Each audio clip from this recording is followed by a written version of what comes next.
अस्सलाम वालेकुम स्टूडेंट्स, उम्मीद करता हूँ आप लोग खैरियत से होंगे। आज जो हमारा टॉपिक है वो है मॉडेम और उसकी टाइप्स। साथ साथ आप देखेंगे कि मॉडेम की वर्किंग कैसे होती है, मॉडेम का मकसद क्या है और ये किस तरह से हमारी कम्युनिकेशन के अंदर ज़रूरी है। तो सबसे पहले अगर हम मॉडेम की बात करें तो मॉडेम जो है ये मॉड्यूलेटर और डी मॉड्यूलेटर के लिए स्टैंड करता है, यानी कि लफ्ज़ जो मॉडेम है ये बजाते खुद मॉड्यूलेशन या मॉड्यूलेटर और डी मॉड्यूलेटर के लिए स्टैंड करता है। मॉड्यूलेशन और डीमॉड्यूलेटर या डीमॉड्यूलेशन, इसको हम आगे चल के देखेंगे क्या होता है। It is a commonly used communication device, ये एक आमतौर पर इस्तेमाल होने वाली कम्युनिकेशन डिवाइस है। Modem send and receive data from one computer to another computer on the internet through telephone lines. इसका मतलब ये हुआ कि टेलीफोन लाइंस के ऊपर कम्युनिकेशन के लिए मॉडेम जो है वो अपना कलीदी किरदार रखता है। मॉडेम जो है वो इसलिए इस्तेमाल होता है कि इसकी मदद से टेलीफोन लाइंस के ऊपर डेटा जो है वो सेंड और रिसीव किया जा सके। Speed rate at which the modem can send data is 300 bits पर सेकेंड टू 56 बिट्स पर सेकेंड। इसकी जो स्पीड रेशो है वो 300 बिट्स पर सेकेंड से लेकर 56 केबीज पर सेकेंड के तौर पे मेजर की जाती है।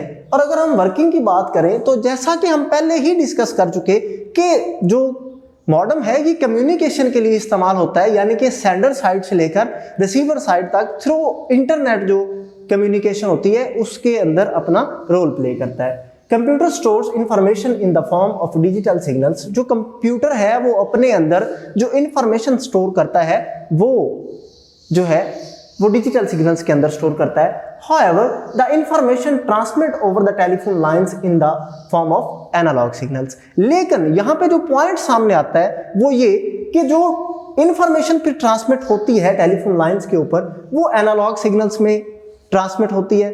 तो अब यहाँ से ही हमें मॉडेम का जो मकसद है वो समझ आने लग जाता है कि डिजिटल सिग्नल्स को सेंडर साइड के ऊपर जो है वो एनालॉग फॉर्म में कन्वर्ट करना इसका काम है।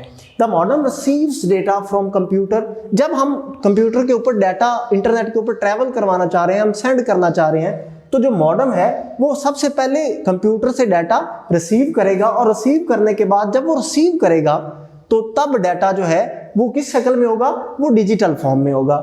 And convert it into the form of analog form. तब जाके ये एनालॉग फॉर्म में उसको कन्वर्ट करता है। रिसीवर साइड पे जाने से पहले जब सेंडर साइड की बारी आती है तो जो मॉडेम है वो कंप्यूटर से डाटा रिसीव करता है।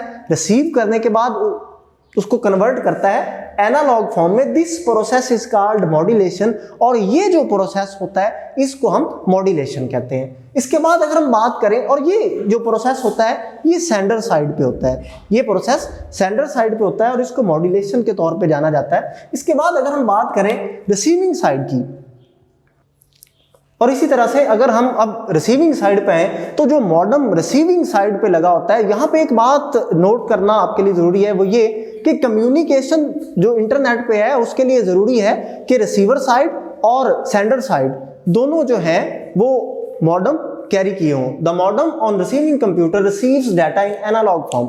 जब सेंडर कंप्यूटर से डाटा सेंड करता है, वो रिसीवर के पास आता है, तो तब वो उसके पास एनालॉग फॉर्म में आता है। अब क्योंकि हमें पता है कि जो कंप्यूटर है वो डिजिटल फॉर्म में डेटा को अंडरस्टैंड करता है, तो तब मॉडेम जो है वो अपना कलीदी किरदार अदा करता है। It convert the analog data back into digital form. This process is called demodulation. और फिर वापस जब डेटा को कन्वर्ट किया जाता है डिजिटल फॉर्म में तो ये प्रोसेस कहलाता है डीमॉड्यूलेशन।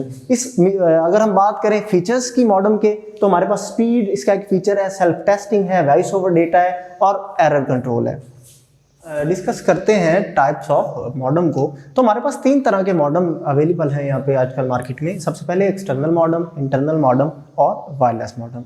सबसे पहले हम बात करते हैं एक्सटर्नल मॉडेम की कि एक्सटर्नल मॉडेम क्या होता है। अब जैसा है कि इसके नाम से ही वाज़ेह है कि ये कोई एक्सटर्नली डिवाइस है जो किसी कंपोनेंट के अंदर फिट नहीं होती, बल्कि अलहदा से जो है वो एक डिवाइस जो है के तौर पे जानी जाती है। External modem is connected using serial cable to COM 1 and COM 2। It required an external power supply. इसके लिए ज़रूरी है कि एक अलग से एक पावर सप्लाई जो है वो होनी चाहिए। ईजी टू सेटअप, लेकिन क्योंकि ये एक एक्सटर्नल डिवाइस है, किसी चीज़ के अंदर फिट नहीं है, इसीलिए इसको सेटअप करना बाकी मॉडेम्स की निस्बत कदरे आसान है। उसके बाद इसका एक और जो चीज़ हमारे पास सामने आती है वो ये है कि ये एक्सपेंसिव है, बाकी मॉडम्स की निस्बत ये एक एक्सपेंसिव मॉडम है। इसके बाद हम बात करते हैं इंटरनल मॉडम की। इंटरनल मॉडम क्या होता है? अब जैसा कि इसके नाम से वाज़ेह है कि ये इंटरनली तौर पे किसी डिवाइस के अंदर, किसी चीज़ के अंदर फिट होता है। तो internal modem is a circuit board inserted into an expansion slot on the motherboard.